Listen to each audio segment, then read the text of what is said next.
Magandang umaga po. Ito po ang unang balita na mag-usap tayo by Vicky Osawa. Pumupuhos ng suporta ang Pinay visual artist na naapektuhan ng cancer sa UAE, Dubai, United Arab Emirates.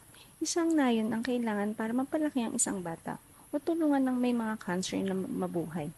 Ganito ang naging kwento ng 48 taong gulang na si Jeneline Gardner na matapos na madiagnose na may breast cancer, 2 taon na ang nakaraan ay nakatanggap ng bumubuhos na suporta mula sa mga kaibigan at estranghero upang tulungan siya malampasan ang kanyang pinakamadilim na oras.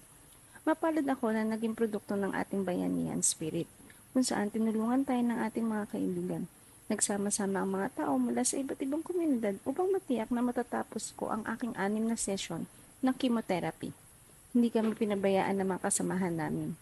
Good karma, I must say, said Gardner, who holds a degree in interior designing from the Consolacion College, Bacolod, and is a celebrated visual artist here.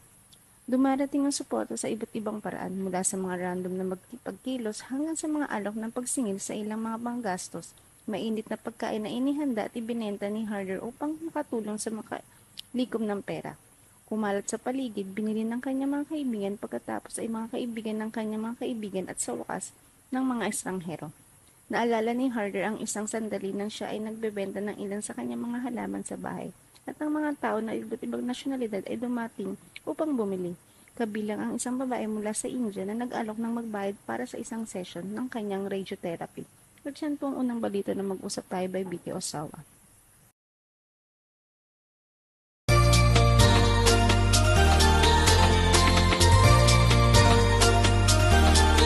Mga problema at suliranin sa buhay ay hindi nawawala. Tanging kailangan ibay ng puso upang ikaw ay di maging kawawa. Mag-usap tayo at gagaan mga problema nyo. Mga pagsubok sa ating buhay malulutas kapag nag-uusap tayo. Huwag kang susuko sa bawat laban. Ito po ang balita na mag-usap tayo by Vicky Osawa. Foreign taking driving license exam sa Aichi dumarami. Ayon sa news na ito, dahil sa pagsimula ng Aichi Prefecture na gawing available sa 20 different language ang examination questionnaire ng driving license. Sa kanilang lugar simula noong June 24, tumaas daw ang bilang ng mga foreigner na kumukuha na sa ngayon ng examination. Almost 1 month nang nakalipas simula nang ginawa nila ito at ayon sa data na nakalap nila, compare noong July 2023, tumaas ng more than 400 katao ang nag-take na examination nila. Ipagpapatuloy nila ang bagong rules na ito upang maakit ang maraming foreigner sa lugar nila na mag-take ng driving license examination. At yan pong huling balita na mag-usap tayo by Vicky Osawa. Chika Talk for today. Gold medalist na si Carlos Schuler nagsalita na hingi na sa issue nila ng kanyang ina. Matapos manalo at magsungkit ng 2 gintong medalya sa Paris Olympic 2024, naging usap-usapan naman sa social media at tila hidwaan sa pagitan ni Nakaloy at kanyang ina. Naging mainit pang usapin matapos na parehong mag-post sa social media sina Chloe San Jose, girlfriend ni Kaloy, at Angelica Yulo, ina ni Kaloy, na tila may pinapatamaan. Kahapon yung nagyabas na statement si Kaloy hingi sa issue nila mag-ina. Unang binakas ni Kaloy ang tungkol sa usapin ng pera at kinikita niya bilang atleta para sa national team.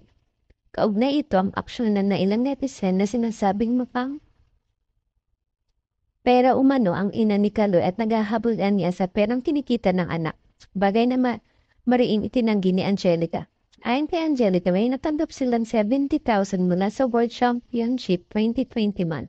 Itinupos umano ito sa bangko gamit ang kanyang pangalan para may makuhaan sila sa oras na maubos ang ipon ng anak. Ngunit sinabi ni Kaloy na hindi lang 70,000 pesos ang perang nakuha ng kanyang ina mula sa bank account niya. Wala namang kaso kay Kaloy kung nagastos ng kanyang pamilya ang cash incentives niya. Ang gusto lang niya ay agad ipaalam sa kanya ang perang pumapasok sa bank account niya. At kung gagastusin man, saan ito dinamit ng kanyang ina. At yan ang ating Chika Talk for today.